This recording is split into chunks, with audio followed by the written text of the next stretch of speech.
What do this Alabama team and me in ninth grade have in common? Well, that's when we both hit a growth spurt. You are Locked On Bama, your daily podcast on the Alabama Crimson Tide. Part of the Locked On Podcast Network, your team every day.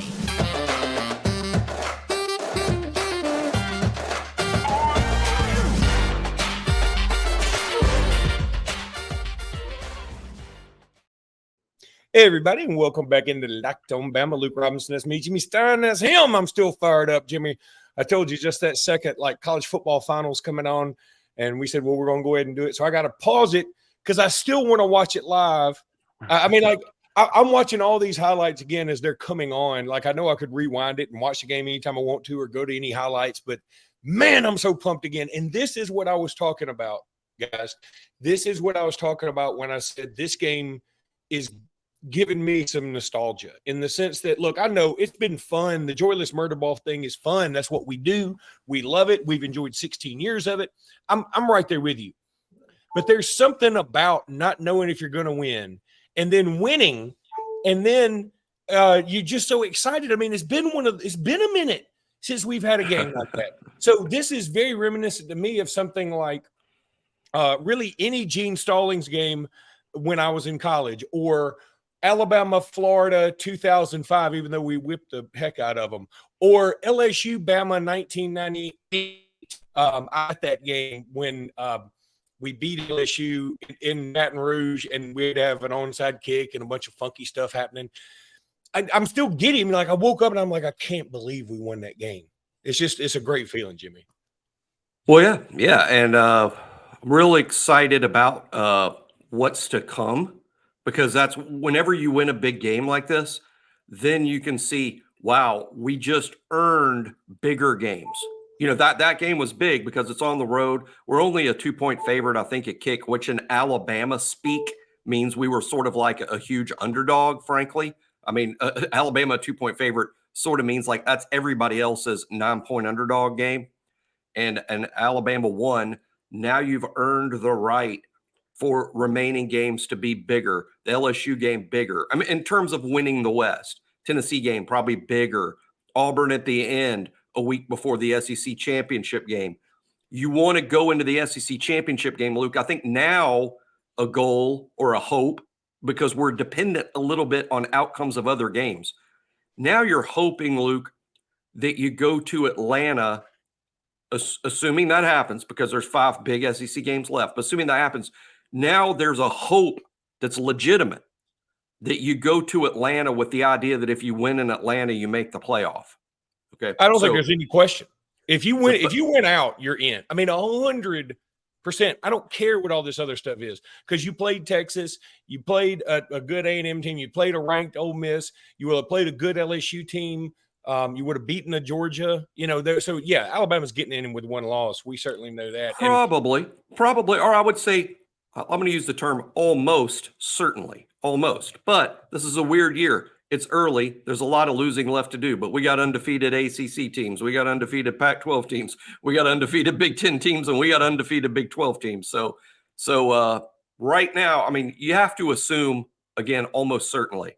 But when you lose a game, you do put yourself in the position of needing other games to have certain outcomes to get it to fall the way you want it to fall. But what Alabama earned yesterday, hard earned, was the right to now we can see that there is a light at the end of the tunnel. Now there is the possibility that you play Georgia with winner heading to the playoff, like 2021.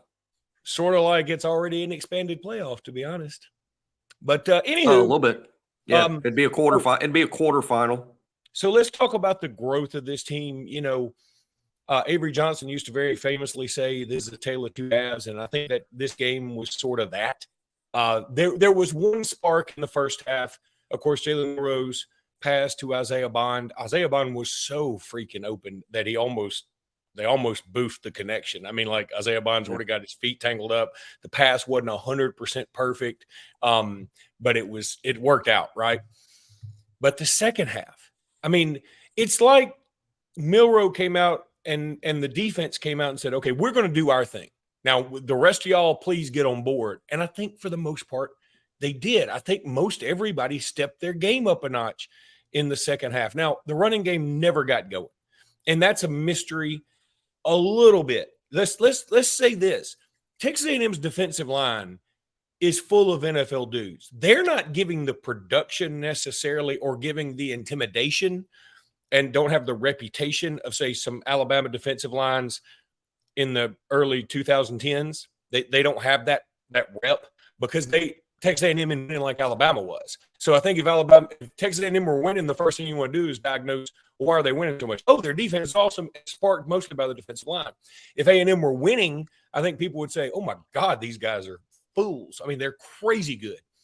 But I'm not super mad about the running game. I'm not super mad at the offensive line for not making the running game go. A&M's defensive line and their defensive front, really, back to the linebackers, all awesome. But you got to get – I saw one of our old offensive linemen, and I won't say who it is, tweeted out that our offensive line stinks. Look, I'm for older players, first of all, getting on current players to try and keep this rolling, to try and, to have some pride, whatever. I don't think that's constructive criticism, though. I don't think that helps. Right. And I think it's true. Because if you're going to say they stink, you're saying they stink in all facets of the game. Number one, I don't think they stunk at all yesterday. I think that they were up against a very immovable force in the running side. But then the passing game, while Alabama gave up a lot of sacks, a couple of those sacks, by the way, were because Milroe didn't throw it away. Let's say that. And number two, man, we went off for 300-something yards passing. So, I mean, he had some time, and a lot of those were deep passes. He had some time. Now, he didn't have it all the time. Again, he's going up against a great defensive front. And so I think the offensive line is getting criticized a little unfairly in this game. Milroe's the hero. The defense is the hero. But the offensive line deserves at least a pat on the butt, don't you think? Well, it's not like they did 100% of the things they did wrong. They did Exactly. some plays were blocked really well. Milroe could not have put up the numbers he put up without some quality pass protection at times. I still think, and again, I've yet to rewatch it. I will do that throughout the week. But I don't feel like some of the time, for instance, I thought A&M's most disruptive player in the front seven, the one that we continually had trouble with, that was always making plays, was Cooper, who's a linebacker. He blitzed a lot, and whenever the offensive line has trouble dealing with the blitz, it's not always specifically the offensive line's fault. Sometimes that can be the quarterback, which I think is another step that Milroe has to make in his progression, his pre-snap reads. Secondly, it could be the running back who fails to pick up the player, or sometimes the offensive line can be confused as to who has who. That happens all the time. What I'm telling folks is this: as bad as they look at times all year, and as bad as they looked at times yesterday, I still think there aren't a lot of instances of Alabama offensive linemen getting physically whipped. Like, they're just not good enough to block a Texas A&M player or an Ole Miss player or Mississippi State player. That's not it. I think it's mostly, Jimmy, I'm sorry to cut you off, but conversely, at the end of the game, especially on the sack before the safety, Alabama's defensive front knocked two Texas A&M offensive linemen. I'm talking about on their backs, dead cockroach style. And they just ran slap over them. That didn't happen to Alabama offensive line. That's a great point. Correct. No, correct. That's exactly what I'm saying. So, and further to complement exactly that group that you're talking about there, I want to point out to everybody that, because we talked all week that the biggest matchup in the game was Alabama's offensive line versus Texas A&M's defensive line. That was the big thing we talked about all week. How could Alabama survive that matchup? The fact is, in the second half of this game, as Luke said, the tale of two halves, the Avery Johnson tale of two halves thing, is that in the second half, Alabama's defensive line played every bit or more dominantly than the Texas A&M defensive line did. Alabama's 4 stars sort of outplaying Texas A&M's 5 stars, or at least playing this thing, but or at least playing them to a draw. They were a hero in the game to me as Alabama's defensive line. Tim Keenan, Justin Aboigbe, and Tim Smith all playing fantastic games, those 3. Oh, man, they played so well. And, what does scare me a little bit, Aboigbe, Turner, Braswell, they're all gone next year, right? Most likely. They all three have the eligibility to return. Oh, do they? Okay. Yeah, but I don't think any of them. I think they're all just headed to the NFL. Boygby, I mean, we'll talk about this a whole lot more in December, January, February, but Boygby may suffer the same problem that DJ Dale and Emil Ekiyor did a year ago, in this sense that his medical jacket there's gonna be some significance to that injury he suffered last year, to where some NFL teams will be like, hey, you know what? Let's not use a draft pick on a guy that may not medically be cleared or could shortly. I mean, his medical thing will be a problem. It will definitely drop him. I mean, I think a completely healthy, a Boygby, never been injured before kind of guy as a 3rd round pick, maybe even day 2, maybe, but he's day 3 absolutely at best with that injury history. Well, Jimmy, when we come back, want to talk a little bit more about the plays of the game. But right now, I want to tell everybody that it's time for the game changer of the week, and that's brought to you by Athletic Brewing Company. Much like, boy, I kind of want to sneak Jermaine Burton in there, but I got to go Jalen Milroe. I'm going to go Jalen Milroe. Much like Jalen Milroe, Athletic Brewing has completely changed the non-alcoholic beer game. They make non-alcoholic beers that actually taste good. These things are absolutely delicious. They're fun. They've got like a new Halloween type brew out there that looks awesome. Athletic Brewing Company has completely changed the non-alcoholic beer game. They make non-alcoholic beers that actually taste good, full flavor, well-crafted, just like a full-strength beer. Their brews are great tasting and award-winning and beat out full-strength beers in global competitions. They brew over 50 styles of craft non-alcoholic beer, including IPAs, golden, sours, and more. They're constantly releasing limited edition experimental styles to add to their variety, and one of those is that new Halloween one that I just talked about, because I got an email for it, so I know it's going to be good. I'm going to try that. They're fit for all time, so you can drink them anytime, anywhere, and make any activity even more enjoyable, like watching a big game or your kid's game, tackling work or working out, whatever. No hangovers. You can find Athletic Brewing in-store, online, and at bars around the country. They're the fastest growing non-alcoholic brewery in the U.S., so get on board right now. You can find Athletic Brewing Company's non-alcoholic brews at a store near you, or buy online at athleticbrewing.com. First-time customers use code LOCKEDON to get 15% off your first online order. That's code LOCKEDON at checkout for 15% off at athleticbrewing.com. Near beer exclusions and conditions apply. Athletic Brewing Company is fit for all times. Oh, man, I'm still so fired up. So first play that was in kind of Antonio London jumping off sides so that it disrupts George Teague's maybe greatest NFL college football player of all time kind of thing in 92 Sugar Bowl. Chris Braswell blocking the field goal, picking it up on a bounce. The cameraman wasn't as fast as Chris Braswell. We hadn't seen a good angle of it yet. Right. So he gets to block it. And I remember thinking the camera panned up so quickly, but I'm like, I heard a second thud. You know, that's what special teams coaches always say they love, is that second thud, because you hear the thud of the kick and then the thud of the block. I heard the second thud and I was like, okay, well, they're still showing the kick.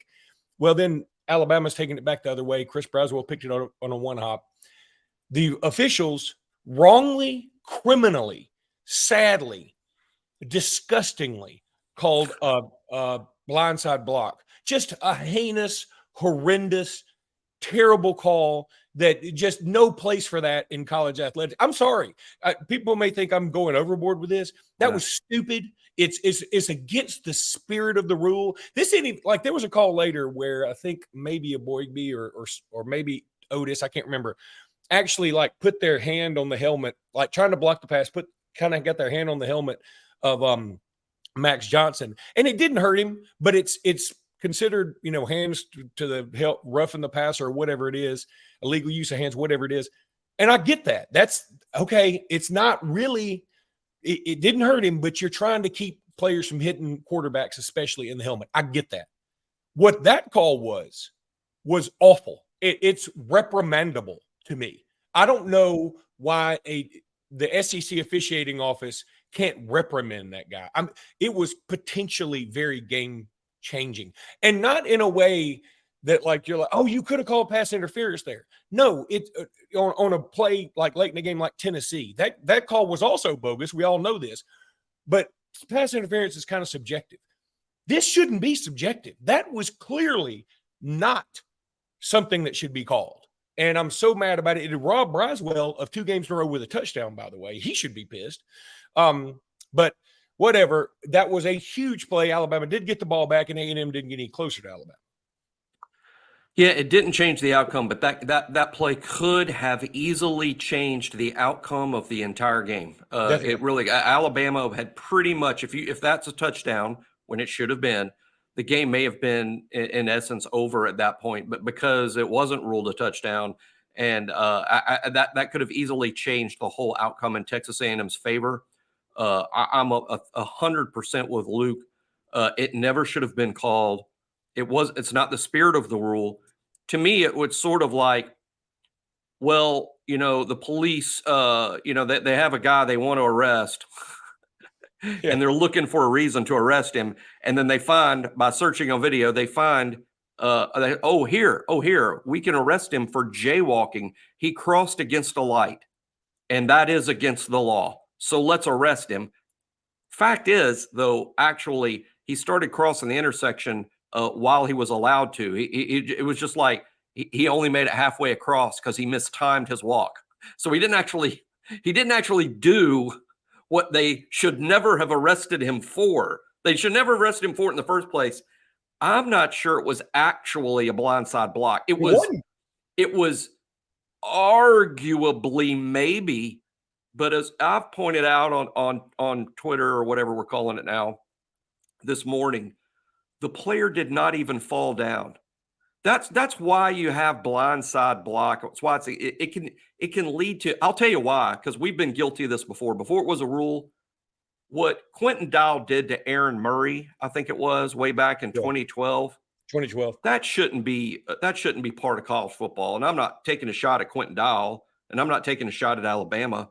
I'm just saying that was a blindside block. It was not illegal at the time, but that play probably helped lead to the idea down the road that, hey, we're going to make that illegal. That's unnecessary violence.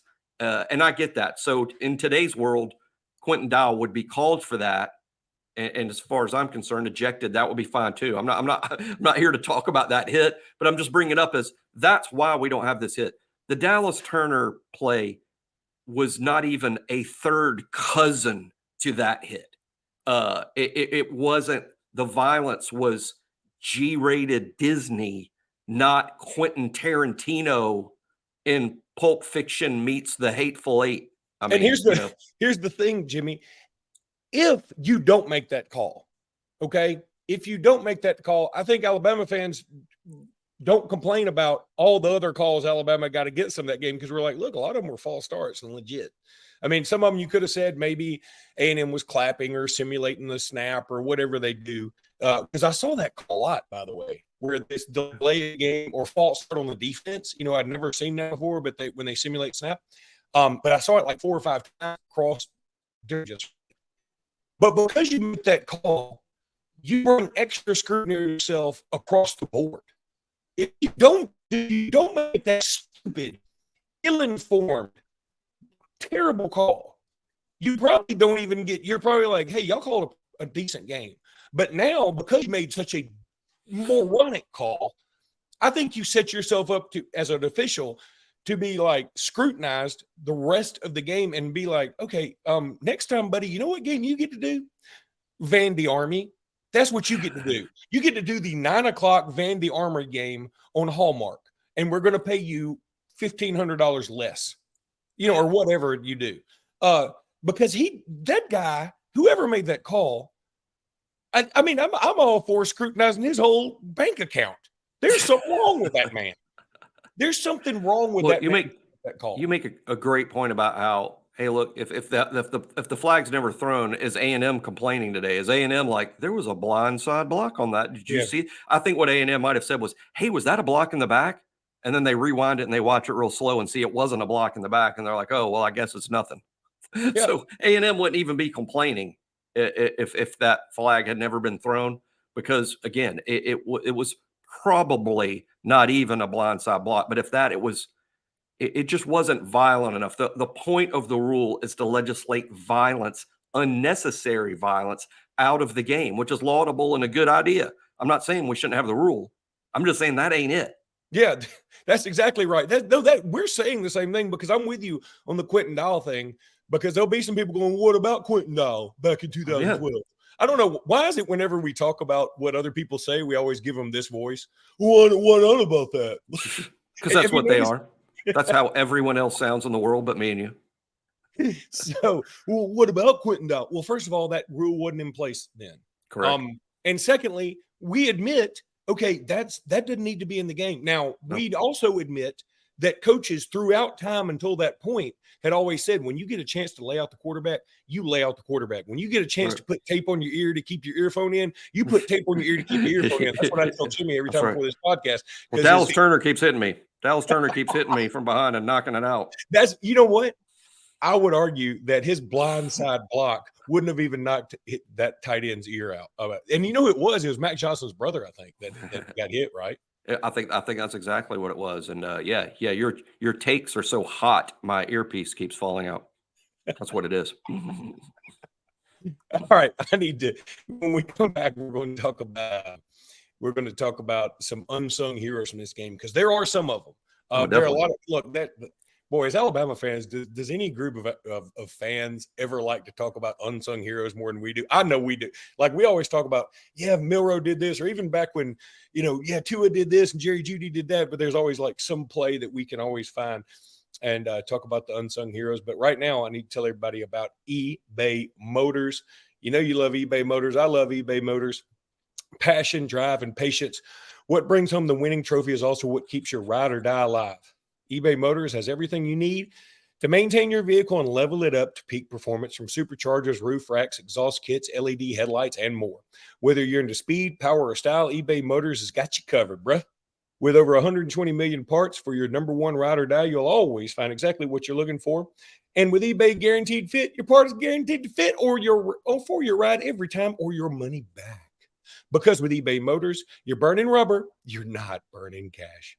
With all those parts you need and all those prices you want, it's easy to turn your car into the MVP and bring home that big old win. Keep your ride or die alive at ebaymotors.com. Eligible items only. Exclusions do apply.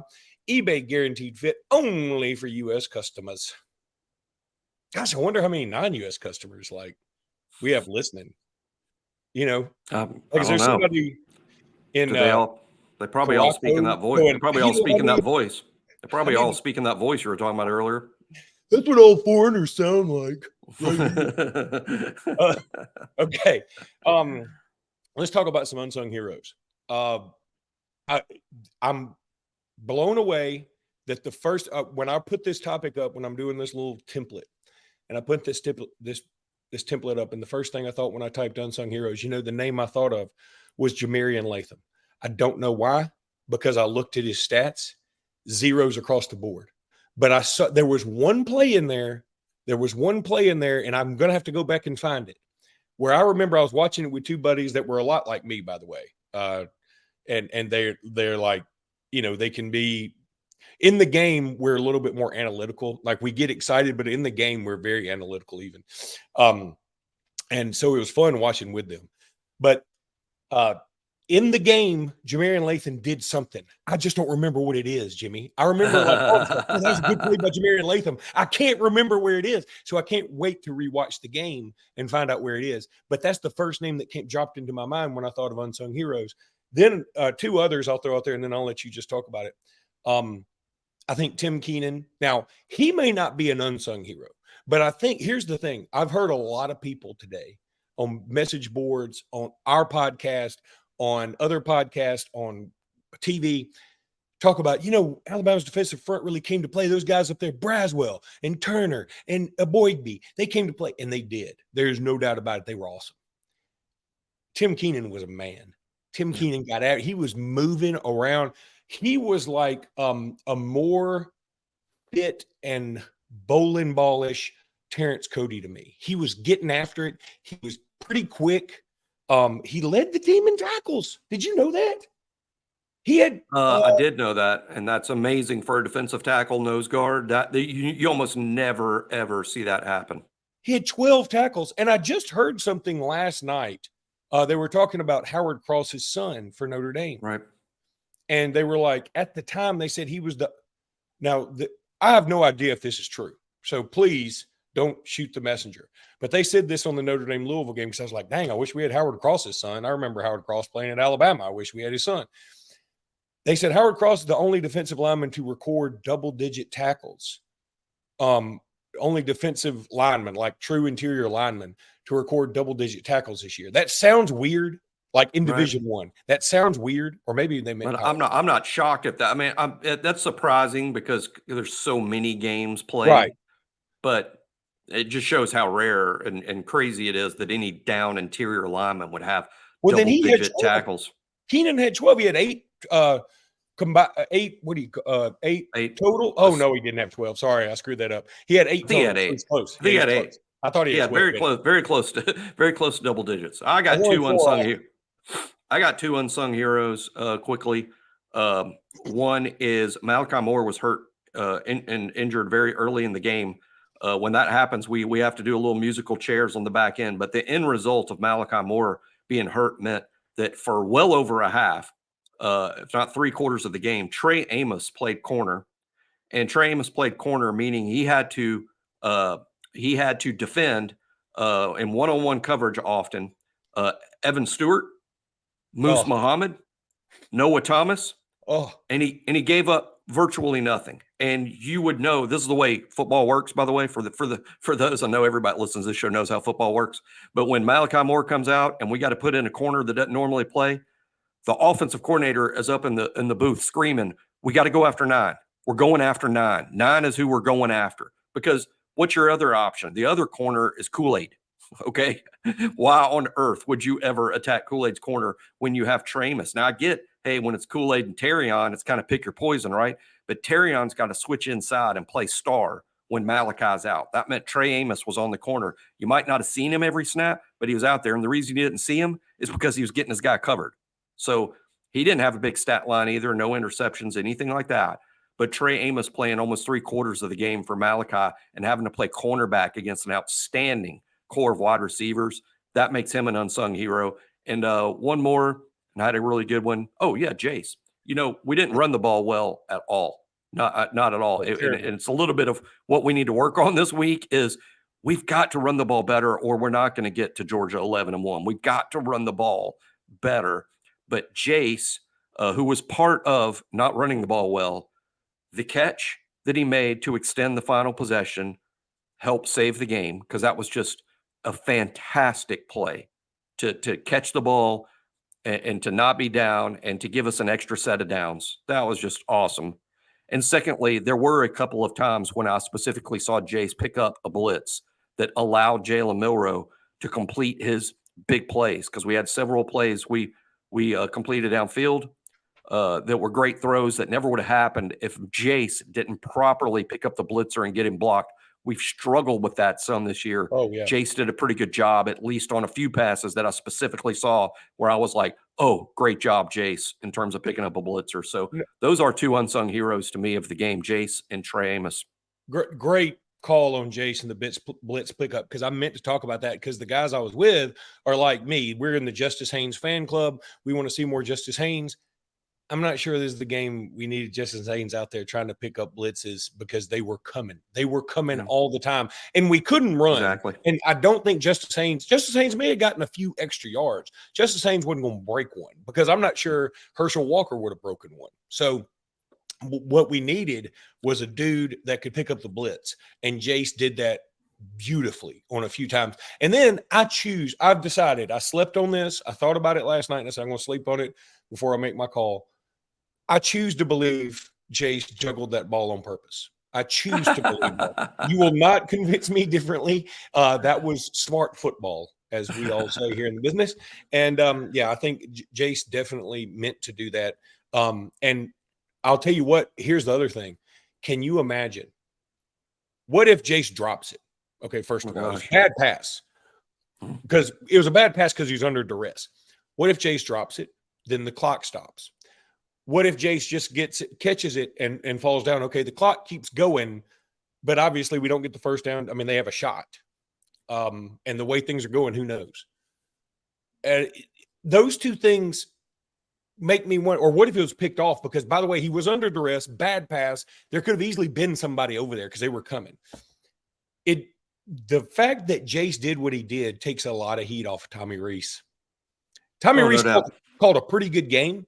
He called a pretty good game, especially considering what we're facing. But calling a pass right there with that particular quarterback was risky.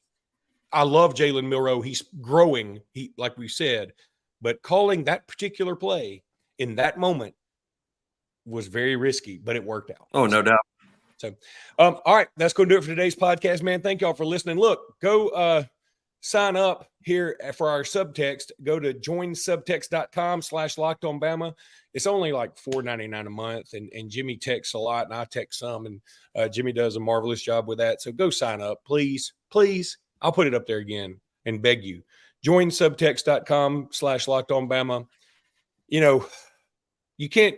How are Jimmy and I supposed to keep our hair looking like this if y'all don't help us out? Exactly. All right. That's going to do it for today's podcast. Man, thank you guys so much. I'm so fired up. I wish somebody just text me today and tell me they're fired up. Jimmy, text me later and tell me you're fired up. Sign up for subtext. That's Jimmy. Jimmy has started charging me by the text, like not even subtext, just regular text. It's like, I can't wait to answer your query when you send me that $1. All right. That's going to do it. Roll Tide, everybody. Roll Tide.